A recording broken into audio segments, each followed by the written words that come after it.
Hello दोस्तों, आज हम फिर एक करंट के टॉपिक पर आपके सामने डिस्कशन लेकर आए हैं और हाल ही में अभी एक टाइगर रिजर्व घोषित हुआ है। कहां पर? मध्य प्रदेश में। मध्य प्रदेश का 9वां टाइगर रिजर्व घोषित हुआ है और देश का 58वां टाइगर रिजर्व कहां पर? मध्य प्रदेश में। थोड़ी सी इस पर डिस्कशन करते हैं, चलते हैं। एक समरी के तौर पर आपको मैं समझाने की कोशिश कर रहा हूं। थोड़ा ध्यान रखना, यहाँ से क्वेश्चंस आपके आ सकते हैं, 100% आ जाएगा। 58वां टाइगर रिजर्व 18 टाइगर रिजर्व कहां पर? यानी कि कौन सा? इंडिया का। 58वां भारत का। इसके बाद है कौन सा है? माधव राष्ट्रीय उद्यान देश का। कहां का? माधव राष्ट्रीय उद्यान। कौन सा है? माधव राष्ट्रीय उद्यान। और इसको जो दर्जा मिला था, दर्जा कब मिला था? वो मिला था 1958 को। माधव राष्ट्रीय उद्यान को 1958 में दर्जा मिला था। आगे आते हैं, जो ये पढ़ता है माधव वो पड़ता कहां पर? मध्य प्रदेश में। कहां पर पड़ता है? मध्य प्रदेश का 9वां tiger reserve, 9th tiger reserve किसका है? मध्य प्रदेश का। और ये पड़ेगा कहां पर? शिवपुरी डिस्ट्रिक्ट। किसमें? शिवपुरी शिवपुरी डिस्ट्रिक्ट यानी कि शिवपुरी जिले में। मध्य प्रदेश के 9वां टाइगर रिजर्व कहां पर? कौन से जिले में? शिवपुरी डिस्ट्रिक्ट में। आगे आते हैं, ये कहां पर जो माधव राय देखने को माधव जो मिलेगा राष्ट्रीय उद्यान, ये कहां पर? विंध्याचल। कौन सी? विंध्याचल जो पर्वतमाला है उसमें स्थित है। किसमें स्थित है? विंध्याचल पर्वतमाला में। इसके बाद आते हैं, हम जब विंध्याचल पर्वतमाला को देखते हैं, इसके बाद जो नेक्स्ट वो आता है इस टाइगर रिजर्व में फॉरेस्ट, जो जंगल देखे गए हैं, जो जंगल है अधिकतर वो ड्राई डेसिडियस फॉरेस्ट यानी कि सूखा पर्णपाती। आपके सामने एक चीज आता है, ड्राई डेसिडियस फॉरेस्ट कैसे? डेसिडियस फॉरेस्ट कैसे? यानी कि जो अपनी पत्तियां गिरा दे, जो अपनी पत्तियां एक समय पर आकर गिरा देते हैं, उनको डेसिडियस फॉरेस्ट कहते हैं। तो यहाँ पर कैसे?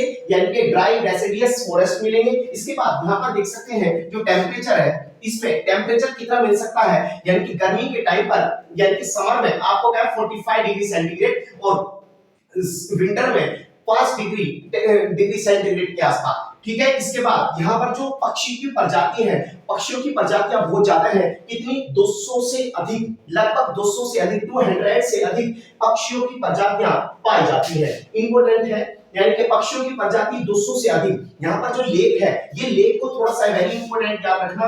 आपके एग्जाम में किसी में पीसीएस या एमपी पीसीएस वाले इसको पक्का याद रखें। यहां से आपका कॉन्सेप्ट आएगा। लेक जो मिलती है वो सांख्य सागर, इस वाले में टाइगर रिजर्व मालूम, सांख्य सागर ये इकोसिस्टम के लिए। उसके बाद ग्रामपुरा जो लेक है वो कहां पर मिलेगी? प्रवासी पक्षियों के लिए। जो प्रवासी पक्षी आते हैं वे सबसे, उनका मुख्य केंद्र कौन सा होता है? यहाँ पर ग्रामपुरा लेक्स। इसके बाद आते हैं थोड़ा सा इसके फूना पर बात कर लेते हैं। एक डायग्राम, एक ट्रायंगल बनाया है मैंने।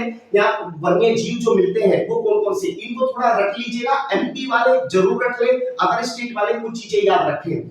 यानी कि फूना जो मिलता है वन्य जीव, यहाँ पर चीता मिलेगा, ठीक है, लकड़बग्गा मिलेगा, नीलगाय मिलती है इस वाले इसमें, सांभर, ठीक है ना। इसके बाद तेंदुआ और यहाँ पर भेड़िया आपको देखने को मिल सकते हैं, ठीक है। और इसके बाद जो ये नोवा, मध्य प्रदेश का कौन सा है? नोवा टाइगर रिजर्व है। इससे पहले 8 टाइगर रिजर्व एमपी के, थोड़ा याद कर लें क्योंकि आपका कहीं ना कहीं एग्जाम में आपको देखने को मिल सकते हैं। तो 8 टाइगर रिजर्व कहां के? मध्य प्रदेश के। कौन कौन से? इससे पहले Pench tiger reserve, Satpura tiger reserve, Pench tiger reserve, Baghagarh tiger reserve, Kanha tiger reserve, उसके बाद संजय डुबरी टाइगर रिजर्व, उसके बाद पन्ना टाइगर रिजर्व, इसके बाद रानी दुर्गावती टाइगर रिजर्व और यहाँ पर और रातापानी टाइगर रिजर्व। याद रखना, ये इंपोर्टेंट है वैसे तो। और कान्हा आपके याद होगा, पेंच भी आपके याद होगा, सतपुड़ा भी आपके याद होगा। तो ये रातापानी टाइगर रिजर्व और रातापानी रानी दुर्गा, ये थोड़ा याद रख लेना।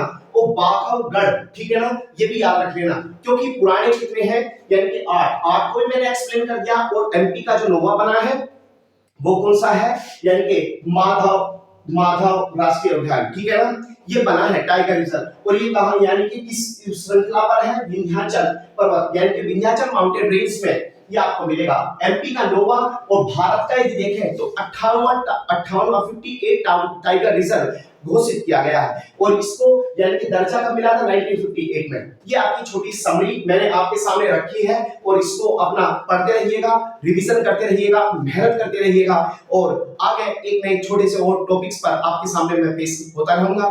मुस्कुराते रहें, अपना ख्याल रखें। जय हिंद, जय भारत।